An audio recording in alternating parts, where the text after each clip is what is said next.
Hello my people, and welcome back to True Crime with Nsuku. As always, thank you for being here. Please make yourself comfortable. Take a breath. Today's story is painful, but we will walk through it together, gently and respectfully. This is the story of 14 children who left home for school and never returned. It is a story that has shaken the Vaal, Gauteng, and the country at large. It is not told to shock, but to remember, to honor, and to ask the difficult questions that tragedies like this leave behind. It was a Monday morning, the 19th of January, during the second week of the school year. Across Sebokeng and nearby communities, families were already awake before sunrise. School uniforms were prepared, bags packed, and children were getting ready for another ordinary day at school. There was nothing unusual about that morning. It felt like any other school day. 17-year-old Puling Maphela, a grade 11 learner at El Shaddai Christian School, woke up around 5 in the morning. She bathed, got dressed, and prepared herself for school. According to her grandfather, Motiki Maphela, her father became worried when the scholar transport was a few minutes late. It was only 5 minutes, but like many parents, he was concerned she might arrive late for school. Shortly after, the minibus arrived. Puling climbed inside and left home. That was the last time her family would ever see her alive. Later that same morning, on the roads near Vanderbijlpark, a scholar transport minibus was involved in a collision with a truck. Inside that minibus were schoolchildren on their way to school, trusting that they would arrive safely, as they had so many times before. The crash sent shockwaves through Gauteng. Emergency services rushed to the scene, and the injured were taken to hospital. Families soon began receiving devastating news. As the hours passed, the full scale of the tragedy became clear. 14 learners lost their lives. 3 others survived with serious injuries. 2 of the learners initially survived the crash but later died after succumbing to their injuries, bringing the total number of fatalities to 14. 14 young lives were gone in a single morning. The driver of the scholar transport vehicle was identified as Ayanda Dludla, a 22-year-old man. He survived the crash and was treated in hospital before being arrested by police. Dludla now faces 14 counts of murder and 3 counts of attempted murder in connection with the crash. He made his first court appearance at the Vanderbijlpark Magistrates Court, where emotions outside the courtroom were high. Grief and anger filled the air as families struggled to process what had happened. It was later confirmed that Dludla abandoned his bail application and is expected to return to court on the 5th of March. As the investigation continued, further information emerged that deepened the public's concern. The Gauteng Education Transport Services, known as GETS, confirmed that the minibus was operating under their association. They also confirmed that the organization had previously received complaints about the driver's alleged reckless driving.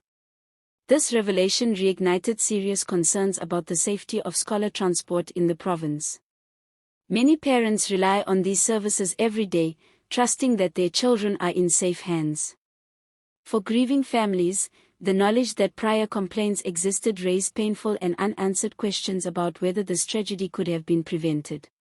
While court proceedings unfolded, some families chose not to attend. Puling's grandfather explained that the family was focused on funeral arrangements and protecting their emotional well-being. He said seeing the driver would only intensify their anger and pain, emotions that were already overwhelming.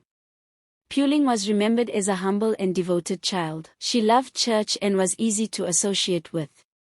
Her grandfather described her as a child who brought light to those around her.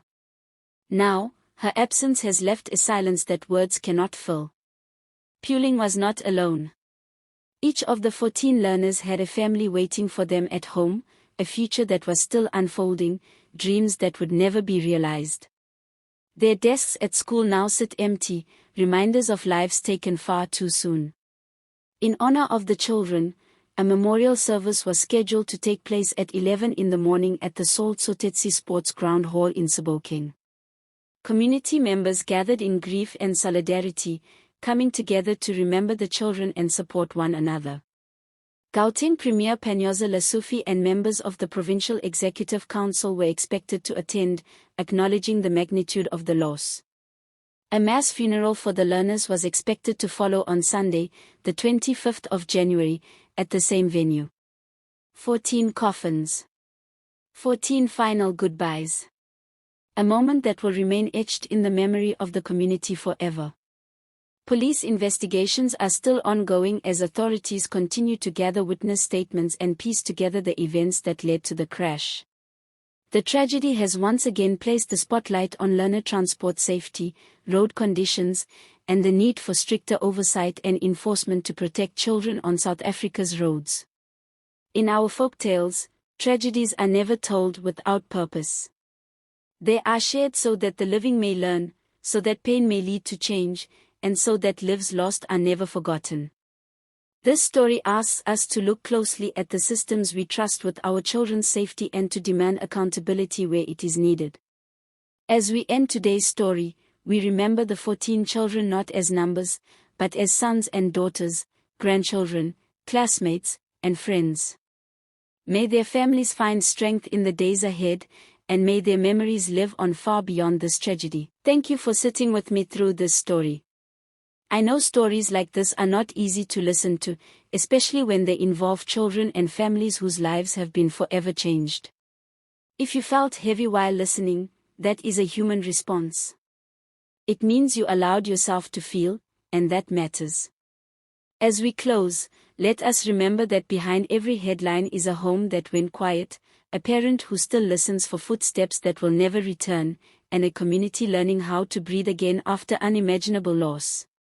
May we carry the names and memories of these children with dignity, and may their lives remind us to demand safer roads, stronger systems, and accountability where it is owed.